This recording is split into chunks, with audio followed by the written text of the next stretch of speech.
अस्सलाम वालेकुम friends and welcome to history हमारे साथ। दोस्तों, मीनार दाऊद के साथ शाही महल की ग़ुलाम गर्दिशें एक साल तक वीरान और अफसरदा रहीं। अस्कफ आज़म ने ताज पोशी को हरम कलीसा में महफूज कर दिया था। नाइट और अमीर, सालार, सरदार और ग्रैंड मास्टर रायब खाने में लड़ते झगड़ते रहे। रोज़ बरोज़ ये झगड़ा शदीद तर सूरत इख्तियार करता गया। कई अमीर कम उम्र रेमंड की सरपरस्ती के मुद्दई थे और कई अमीर उसे ताजशाही के लायक नहीं समझते थे, क्योंकि उसने सलाहुद्दीन से ज़िल्लत आमेज़ आर्जी सुलह की थी। अस्कफ आज़म उन सब के दलाइल खामोशी से सुनता रहा और वो टेम्पलर जमात के सरदार डीरटफोर्ड की बातों पर ख़ास तवज्जो देता। सिबिल्ला बड़ी हिम्मत वाली शहज़ादी थी। उसे ताजो तख्त की बाजी में अपने खावंद की कमज़ोरी की परवाह न थी। वो मरहूम बादशाह की सगी बहन और जागीरदाराना दस्तूर के मुताबिक तख्त की जायज़ वारिस और दावेदार थी, लेकिन कई अमीर शहज़ादी सिबिल्ला के इसलिए मुखालिफ थे कि वो गाय को बाल्डविन के ताज का अहल नहीं समझते थे। उस मुखालिफ ग्रोह का सरदार हाकिम तिब्रिया यानी रेमंड था। वो शहज़ादी इज़ाबेला और हम्फ्रे ऑफ टोरन के हामी थे। कई अमीरों ने शहज़ादी इज़ाबेला की इताअत कबूल कर ली, लेकिन हम्फ्रे को जागीरदाराना दस्तूर का इतना पास था कि उसने ताजशाही हासिल करने के लिए अज़ खुद कोई इक़दाम ना किया। ये लोग सलाहुद्दीन के ख़तरे से बेनियाज थे, क्योंकि उन्हें खबर मिल चुकी थी कि शुमाली इलाके में सलाहुद्दीन सख्त बीमार है। सुल्तान अपने कौल का पक्का था। उन्हें यकीन था कि सुल्तान मरे या जिए 5 साला सुलह हर सूरत कायम रहेगी। दोस्तों, उस अरसे में रेनाल्ड हाकिम करक अपने सवार दस्तों को साथ लेकर यरूशलेम में दाखिल हुआ। सफ़ेद महल के कमरों से मुसल्लह टेम्पलर जंगजू भागते हुए निकले और रेनाल्ड के हमरा हो लिए। ये महल किसी ज़माने में मस्जिद था। अस्कलान के नेज़ा बरदार भी आन पहुँचे। रात को सारे लश्कर ने यरूशलेम पर धावा बोल दिया और वो नहायत आसानी से शहर में दाखिल हो गए। पादरी हरकलेस ने यह सूरत-ए-हाल देखी तो फ़ौरन जागीरदाराना दस्तूर के नफाज पर रजामंद हो गया। तमाशाइयों के ग्रोह जुलूस की शक्ल में जमा हो गए और ये जुलूस आहिस्ता आहिस्ता कलीसा मज़ार मसीह की तरफ रवाना हुआ। टेम्पलर सवारों के सफ़ेद चुगोर अहले करक के खाकिस्तरी निशानों के हुजूम में शहज़ादी सिबिल्ला और खामोश गाई आहिस्ता आहिस्ता चले जा रहे थे। ये जुलूस एहतराम से कलीसा के दरवाज़े के अंदर दाखिल हुआ। कलीसा की फ़िज़ा नीम तारीक थी। मरमर के बुलंद सतूनों के दरमियान शमएं झिलमिला रही थीं। स्याहपोश राहिब मज़ार मुक़द्दस के करीब सरनगू ईस्तादा थे। हरकलेस अपना मखसूस लिबास और कुला पहने कुर्बान गाह के पास खड़ा था।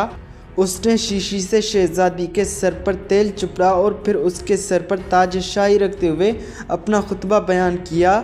उसकी आवाज़ गुंबद में गूंज रही थी। मुअज़्ज़िज़ मजहबी पेशवाओं, अमीरों, शहरियों और हाज़रीन, हम ऐलान करते हैं कि आज हम आला मर्तबा शहज़ादी सिबिल्ला काउंटेस ऑफ जाफ़ा और अस्कलान की रस्म ताज पोशी अदा करने के लिए जमा हुए हैं। हम आपसे सवाल करते हैं, क्या आपको मंजूर है कि वो सल्तनत की मलिका आलिया हों? दोस्तों, पादरी ने 3 मरतबा सवाल दोहराया और उसके जवाब में दबे लहजे में हाँ की आवाज़ सुनाई दी। रस्म ताज पोशी ख़त्म हुई।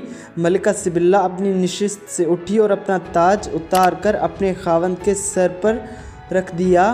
अब मैं मलिका सिबिल्ला ये ताज अपने खावंद को बख्शती हूँ।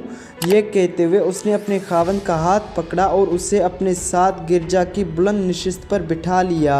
शहज़ादी इज़ाबेला ने सिबिल्ला और गाय की ताज पोशी के ख़िलाफ़ आवाज़ बुलंद की, लेकिन उसका खावंद ज़ाब्ता जागीरदारी का पाबंद और तन आसान शख्स था। वो झगड़ा मोल लेने को तैयार न था। रेमंड को क्या पड़ी थी कि वो मुद्दई मस्तगवा जस्त के मुस्तहक लड़ाई को दावत देता। अलबत्ता उसने खुद शाह यरूशलेम की इताअत कबूल करने से इनकार कर दिया। रफ्ता रफ्ता कई लोग रेमंड का साथ छोड़ गए। कहा जाता है कि रेमंड दिल बर्दाश्ता होकर सलाहुद्दीन के पास चला गया और उसकी इताअत कबूल कर ली। दोस्तों, दिन बीतकर महीने बन गए। रेनाल्ड से निचला नहीं बैठा जाता था। उसे आर्जी सुलह सख्त नागवार मालूम होने लगी। وہ سوچنے لگا کہ صلح تو ریمنڈ نے طے کی تھی، مجھ پر اس کی کوئی ذمہ داری عائد نہیں ہوتی، ویسے بھی ریمنڈ ان دنوں معطوب ہے، وہ کچھ نہیں کر سکے گا۔ یہ سوچ کر اس کی نیت میں خلل آ گیا، اور جب قاہرہ سے آنے والا ایک عظیم الشان قافلہ کرک کے نزدیک ٹھہرا تو اس قافلے کے سامان تجارت کی فراوانی اور غلاموں کی کثرت دیکھ کر رینالڈ کی قزاقانہ فطرت بے قابو ہو گئی۔ شیٹلیون نے قافلہ لوٹ لیا اور آدمیوں کو گرفتار کر لیا۔ صلاح الدین نے سخت احتجاج کیا اور لکھا کہ یہ میرا ذاتی قافلہ تھا جو عارضی صلح کی ضمانت کے ماتحت پرامن طریقے پر سفر کر رہا تھا۔ سلطان نے آدمیوں کی رہائی کا فوراً مطالبہ کیا۔ شیٹلیون نے سلطان کے احتجاج کی پرواہ نہ کی، بلکہ نہایت شفاقانہ دلیری کے ساتھ مکہ سے واپس آنے والے حاجیوں کے ایک اور قافلے کو لوٹ لیا۔ صلاح الدین کا پیمانہ صبر لبریز ہو گیا اور اس نے کہا، انشاءاللہ میں اس شخص کو خود اپنے ہاتھوں سے قتل کروں گا۔ دوستو، اسی اثناء میں وہ صحت یاب ہو چکا تھا اور موصل میں اس کی مہم کامیاب رہی تھی۔ اس نے پہلی مرتبہ دور دراز علاقوں سے سپاہی طلب کیے۔ ترکمان قبائل اور عراق کے کرد اس کے جھنڈے تلے جمع ہو گئے۔ اس کے سوانح نگار کا بیان ہے کہ اس کا اعلیٰ نصب العین اللہ کی راہ میں جہاد کرنا تھا۔ اس کے دل میں اور اس کی زبان پر جہاد کا نام تھا۔ اس کا عمل جہاد کے لیے ایک صحیح پیہم تھا۔ وہ ہر وقت لشکر و سپاہی، تیر و تفنگ اور آلات محاصرہ کی باتیں کرتا اور جہاد کے متعلق سوچتا رہتا، اور وہ سارا دن ایک چھوٹے سے خیمے کے سائے میں گزار دیتا۔ دوستو، امید ہے یہ قسط آپ کو پسند آئی ہوگی۔ اگر یہ قسط آپ کو پسند آئی ہو تو ویڈیو کو لائک اور شیئر کر دیں اور چینل کو سبسکرائب کر دیں تاکہ آنے والی ہر نئی قسط کا نوٹیفیکیشن آپ کو ملتا رہے۔ ملتے ہیں اگلی قسط میں، تب تک اپنا بہت زیادہ خیال رکھیے۔ اللہ حافظ۔